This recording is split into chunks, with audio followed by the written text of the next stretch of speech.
பாசம் பக்தி பாசம் பழனி ஆண்டவன் மேலே பக்தர்களுக்கு பக்தி பாசம் பூசம் தைப்பூசம் பழனி ஆண்டவனுக்கு தைப்பூச திருவிழா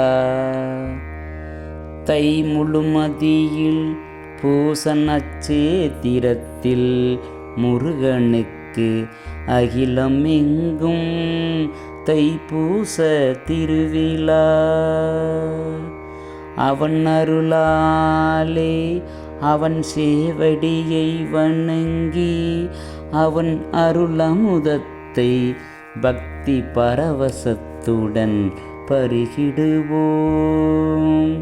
பழனி பஞ்சாமிர்தத்தில் அவன் அருள் மனம் மணக்கும்.